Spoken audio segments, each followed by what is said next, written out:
Assalamualaikum warahmatullahi wabarakatuh.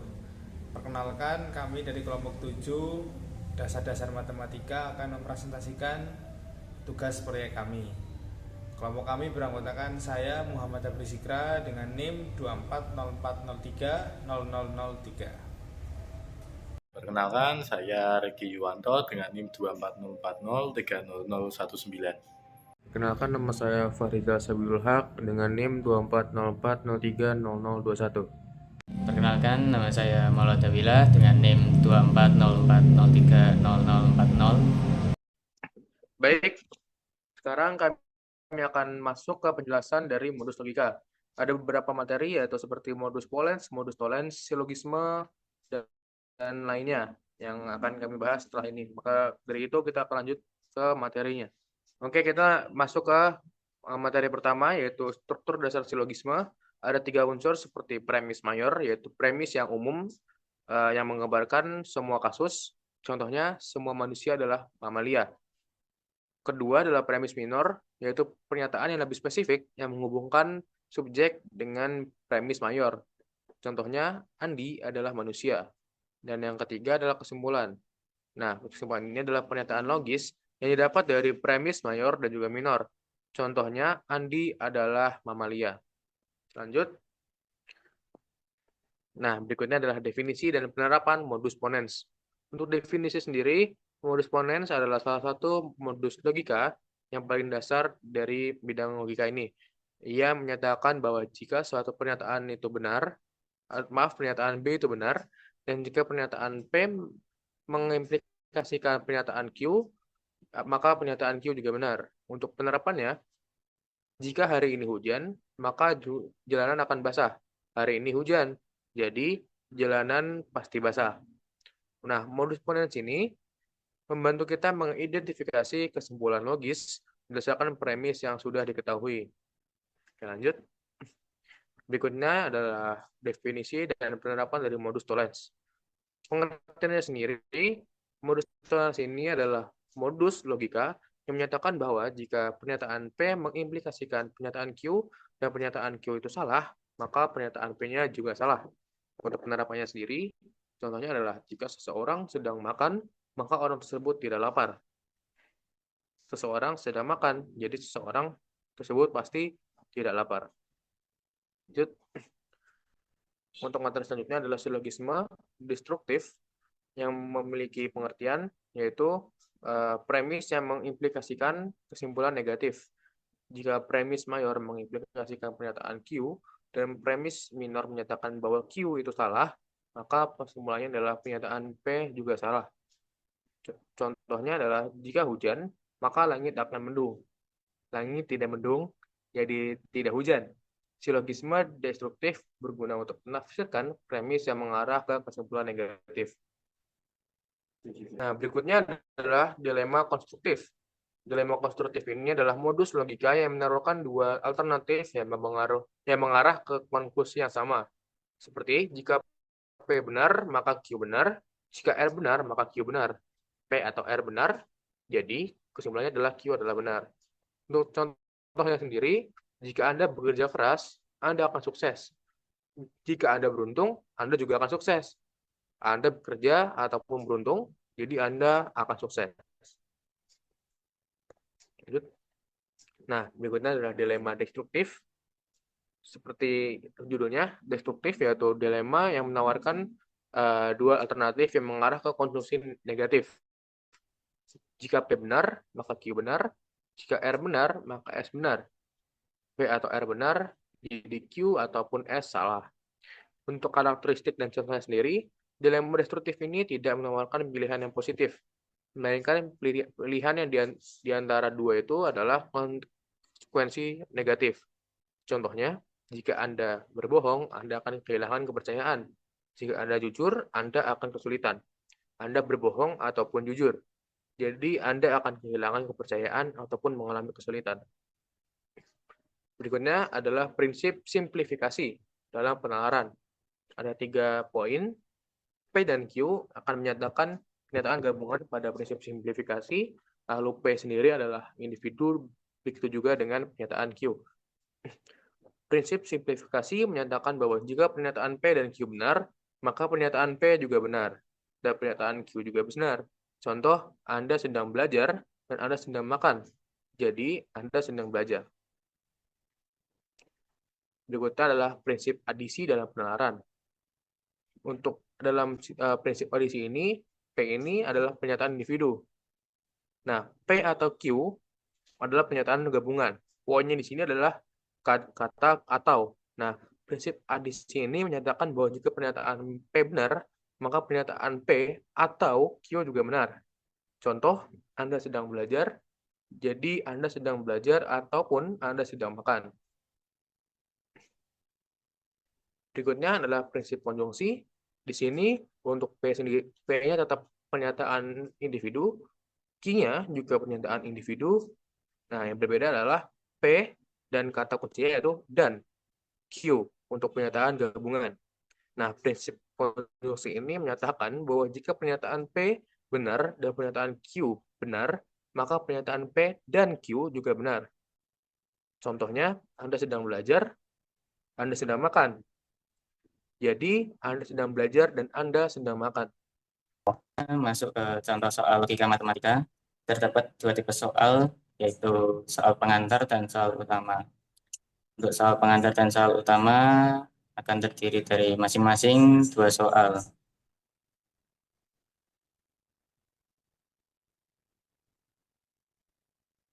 Oke.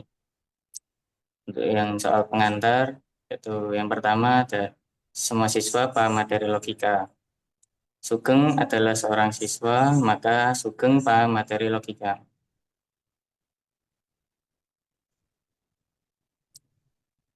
Untuk mengerjakannya ini, yang pertama yaitu dijabarin dulu premis satunya, yaitu semua X, semua siswa, ini semua X, siswanya yaitu SX, dimisalkan dengan SX, lalu materi logika dimisalkan dengan LX, maka premis satunya yaitu semua X, SX, maka LX. Lalu Sugeng adalah seorang siswa. Karena Sugeng merupakan bagian dari X, maka SX bagian X-nya ini berubah menjadi S. Berubah menjadi premis yang kedua, yaitu Sugeng itu siswa, ya Sugeng seorang siswa. Lalu untuk mencari kesimpulannya yaitu Sugeng paham materi logika yang disimpulkan dengan LS. Kenapa? Karena Sugeng jadi bagian dari X. Maka dari itu kesimpulannya yaitu LS. Untuk yang ketiga, untuk mencari agar bisa dapat LS-nya yaitu melakukan instansiasi umum pada premis 1 yang semua X SX maka LX berubah menjadi siswa SS yaitu siswa Sugeng paham materi semua siswa Sugeng maka materi Sugeng ya LS. Lalu dilanjut dengan melakukan modus ponen pada premis 2 dan 3. Hasilnya menjadi LS. Lalu lanjut soal yang kedua. Semua yang makan granola setiap hari akan menjadi sehat. Linda tidak sehat. Artinya Linda tidak makan granola setiap hari.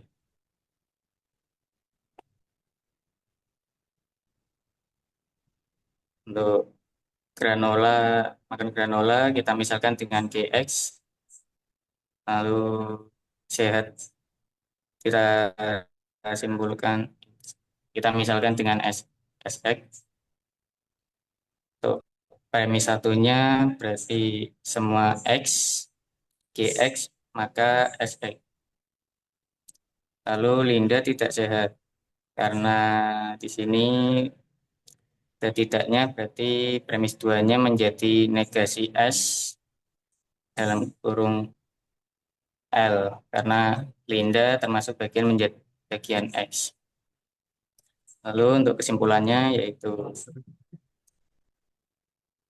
Linda tidak makan granola setiap hari, yaitu karena ada tidak di situ, berarti kesimpulannya negasi G L. Lalu untuk mencari kesimpulannya, kita bisa melakukan instansiasi umum pada premis 1 agar semua X-nya menghilang ya. Menjadi GL maka SL. Lalu dilanjut lagi dengan melakukan modus tollens pada premis 2 dan 3 dan menghasilkan negasi GL. Karena sudah sampai hasilnya ya sudah berarti terbukti benar. Baik, selanjutnya kita lanjutkan ke soal utama. Perbedaan soal pengantar dan soal utama adalah soal pengantar hanya menggunakan sedikit dari banyaknya variasi logika matematika, yaitu modus ponen dan modus tollens. Di soal utama, kita akan menggunakan lebih banyak logika matematika, dan juga di soal utama ini memiliki lebih banyak premis. Contohnya di soal utama A. Jika nelayan pulang, maka matahari terbenam atau akan terjadi badai. Badai terjadi saat musim hujan. Jika matahari terbenam, gelombang laut tenang. Gelombang laut tidak tenang, maka badai akan terjadi. Nelayan pulang, gelombang laut tidak tenang. Oleh karena itu, saat ini musim hujan dan matahari belum terbenam. Oke, next slide. Jika dilihat dari soal utama A ini, terdiri dari beberapa premis.